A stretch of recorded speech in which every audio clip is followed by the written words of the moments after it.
Halo semuanya, perkenalkan saya Hanifah Fitriana dengan NIM 24031145 dari Prodi S1 Keperawatan. Di video kali ini, saya akan melakukan penyuluhan terkait diet untuk penderita diabetes mellitus. Berikut kasusnya. Bu Yuyun, 57 tahun, bingung mengatur menu makanan sehari-hari setelah didiagnosis DM. Ia takut makan nasi, tapi tetap sering ngemil makanan manis. Sekian perkenalan dari saya. Selamat menonton. Assalamualaikum warahmatullahi wabarakatuh.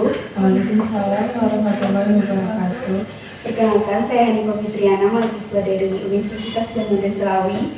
Tujuan saya kemari ingin melakukan penyuluhan Ibu terkait diet diabetes mellitus. Sebelumnya, apa yang Ibu dan adik ketahui tentang diabetes? Saya baru tahu diabetes itu baru-baru ini, Mbak. Itu penyakit gula ya, Mbak. Terus saya baru tahu juga karena kemarin didiagnosis sama dokter.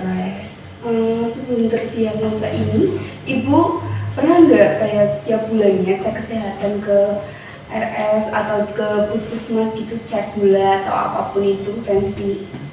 Dulu sih nggak pernah cek-cek begitu ya, Mbak. Itu juga pas aku disuruh sama anak saya suruh cek, terus terdiagnosa. Pas pemeriksaan itu, Ibu masih ingat nggak pemeriksaan apa aja yang dilakukan? Lupa, Mbak. Pime yang nemu ini. Waktu itu kan saya bilang keluhan yang ibu alami ke susternya. Terus habis itu susternya ngecek darahnya. Terus beberapa hari kemudian susternya bilang ibu harus puasa dulu 8 jam. Nanti habis puasa baru dicek lagi. Itu namanya pemeriksaan gula sewaktu dan pemeriksaan gula puasa, Bu. Di sini, karena Ibu dan adik udah mengetahui apa itu diabetes lah ya, sekilas tentang diabetes. Diabetes itu bisa berdampak pada seluruh organ tubuh, Bu. Dari mulai kulit sampai dengan jantung. Itu tuh bisa menyebabkan komplikasi. Nah, untuk mencegah komplikasi itu, kita tuh bisa melakukan yang namanya diet diabetes. Kita perlu melakukan diet diabetes mellitus itu, Bu. Nah, apa sih itu diet? Diet tuh pengaturan jumlah, jenis, dan jadwal makanan. Kalau buat diet diabetes, pasien yang udah menderita diabetes kayak Ibu, tuh yang difokuskan pada konsumsi makanan yang seimbang seperti rencana yang kayak nutrisi, rendah lemak, terus rendah gula gitu. Terus jadi nggak melulu makan tuh yang penting kenyang aja gitu, Bu. Ada kita memperhatikan komposisi yang ada di piring gitu.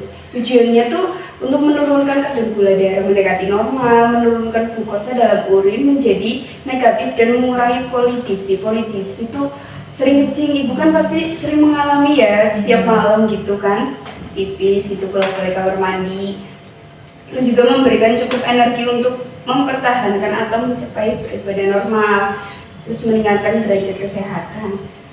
Terus nah di diabetes ini kita punya acuan yaitu prinsip 3J. Prinsip 3J itu jumlah, jenis, dan jadwal, Bu. Nah, ini tuh patokan kita dalam melakukan program diet ini, Bu. Ada jumlah atau porsi makanan yang dikonsumsi sesuai dengan kebutuhan kalori dan berat badan. Terus kebutuhan kalori sesuai target atau mempertahankan BMID ya. Yang kayak tadi saya bilang, gak cuma masalah kenyang atau tidaknya, Bu, tapi isi piringnya itu kita kondisikan porsi karbohidratnya, porsi proteinnya, porsi seratnya itu ada takarannya sendiri gitu, Bu. Terus ada jenis makanan utama yang dikonsumsi dapat disesuaikan dengan konsep piring makan model T. Ibu dan nanti udah tahu nggak atau belum piring model T? Ini kayak gini. Ini kan bukan seperti huruf T.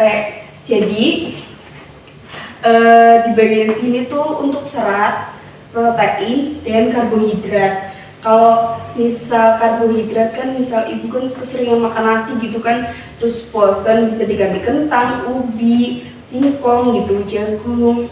Untuk proteinnya bisa ya ayam, tapi ayamnya tanpa kulit ya, Bu. terus juga dagingnya tanpa lemak juga, terus ada ikan, ada udang, banyak lah ya Bu. Ini ada rekomendasi tuh kayak disesuaikan, jadi nggak melulu setiap hari makan kangkung terus Bu bayam terus, kan bosen ya Bu kalau setiap hari seperti itu. Nah terus ada jenis makanan selingan di antara 2 waktu makan.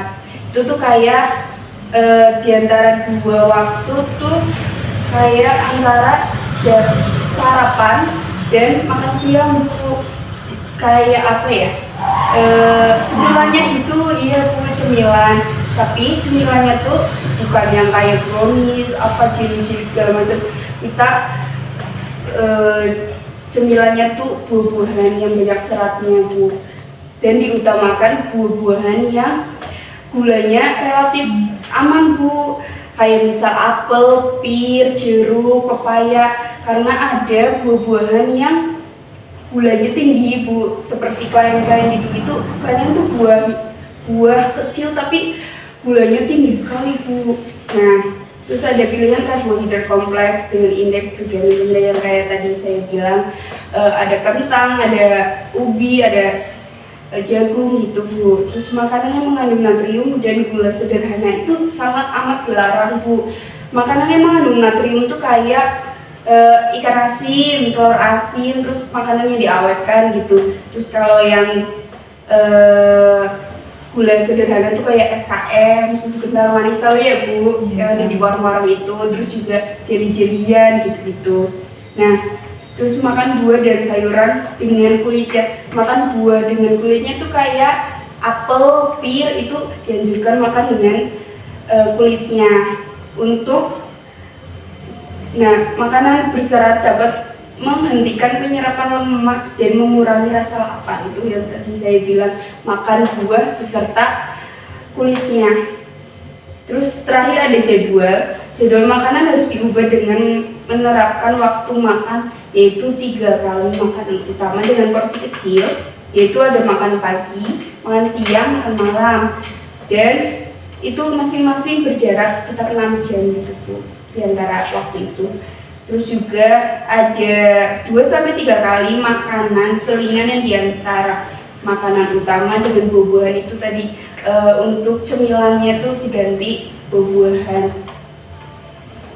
Selanjutnya ada komposisi makanan. Ada karbohidrat yang dianjurkan sebesar 45-65 total asupan energi, terutama karbohidrat yang berserat tinggi. Ini 45-65% per hari itu setara, kalau pakai sendok makan tuh 56-128 sendok nasi Bu. Tapi itu bukan 1 kali makan ya Bu, itu buat 3 kali makan dalam 1 hari. Terus ada kebutuhan protein sebesar 10-20% total asupan energi.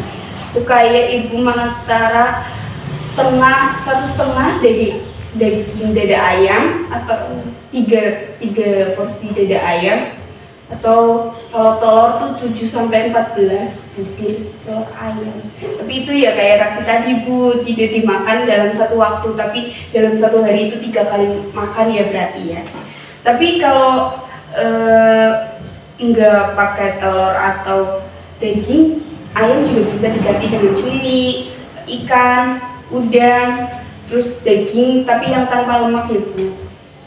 Bisa tahu, bisa tempe, kacang-kacangan gitu.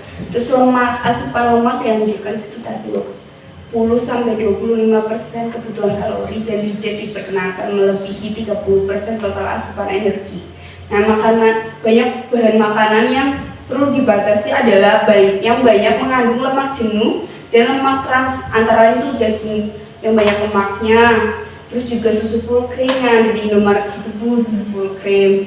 Terus kalau natrium, anjuran mengkonsumsi natrium bagi penyandang diabetes sama yang orang biasa itu sama Bu, sekitar 2.300 mg per hari, atau setara dengan 1/4 sendok makan, sedikit sekali ya Bu ternyata ya kebutuhan natrium kita. Terus selanjutnya ada serat. Penyandang diabetes dianjurkan mengkonsumsi serat dari kacang-kacangan, buah, sayuran serta sumber karbohidrat yang berserat tinggi. Terus ada pemanis alternatif. Pemanis alternatif itu ada dua, Bu. Ada pemanis yang berkalori dan pemanis yang tidak berkalori. Kalau pemanis yang berkalori itu perlu diperhitungkan kandungan kalorinya sebagai bagian dari kebutuhan kalori seperti glukosa, alkohol, dan fruktosa. Nah, kalau pemanis yang tak berkalori itu, ini saya ada contoh. Ini namanya tuh stevia. Nah, kalau di online shop tuh udah banyak, Bu. Ada yang bentuknya seperti gula pasir sama yang tetes kayak obat tetes gitu, Bu. Nah, setelah penjelasan tadi yang saya jelasin, apakah ada pertanyaan? Saya ada jadi kan ibu itu kan ini ya takut makan nasi gitu, tapi dia sering banget makan manis itu gimana ya? Takut makan nasi itu karena apa, Bu, alasannya? Karena setahu saya di nasi itu gulanya tinggi ya Mbak. Oh iya, nah kalau yang kayak gitu tuh saya ada solusinya. Kalau ibu takut makan nasi karena rumor itu tuh saya ada solusinya. Solusinya itu ibu makan nasi yang udah dingin, Bu. Jadi sebelum ibu makan tuh ambil dulu nasinya terus didinginkan di suhu ruang. Nah itu karena nasi yang udah dingin sama nasi yang panas tuh jauh lebih rendah gulanya nasi dingin dibanding nasi panas, Bu. Tapi kalau emang ibu nggak mau banget makan nasi karena takut seperti itu bisa diganti kentang gitu, Bu. Ada lagi? Sudah cukup sih. Nah, setelah penjelasan saya tadi tentang apa itu diet, tujuan diet, terus ada prinsip 3C kan ya, Bu, terus komposisi makanan. Ini sekarang saya yang bertanya pada ibu dan adik, apa sih itu diet diabetes, Bu? Dia itu pengaturan jenis, jumlah, sama jadwal makanan buat penderita diabetes. Ya, betul. Nah, selanjutnya ada tujuan diet, Bu. Sebutkan 2 saja, wis. Apa itu tujuan dietnya? Menurunkan gula darah sama ini mengurangi pipis tengah malam. Iya, betul. Terus juga ada prinsip 3C. Apa saja itu prinsip 3C?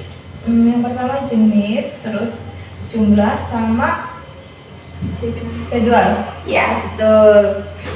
Terus kan ada beberapa makanan yang tidak boleh dikonsumsi bagi penderita diabetes, itu apa aja? Ikan asin, telur asin, sama susu kental manis ya. Ya, betul, betul. Nah, baik. Nah, ini saya ada sedikit oleh-oleh nih. Ini tuh leaflet Ibu Adik. Ini tuh rangkuman dari materi yang saya sampaikan tadi. Ini bisa Bu dan Adik baca-baca kalau misal sedikit lupa gitu kan. Jadi setelah saya penyuluhan, Ibu nggak langsung lupa apa aja yang saya sampaikan tadi. Bisa dibuka lagi, dibaca lagi, dibuka lagi, dibaca lagi, seperti itu. Sekiranya itu aja. Apakah ada yang mau ditanyakan lagi? Enggak ada, cukup juga. Baik Ibu, Adik, sekiranya segitu saja penjelasan dari saya. Apakah ada pertanyaan lagi? Enggak ada sih Mbak, cukup. Iya, makasih ya Ibu sudah meluangkan waktu dan menyediakan tempat untuk saya melakukan penyuluhan ini. Saya undur diri. Wassalamualaikum warahmatullahi wabarakatuh. Waalaikumsalam warahmatullahi wabarakatuh. Sekian video penyuluhannya. Sampai jumpa di lain kesempatan. Terima kasih sudah menonton.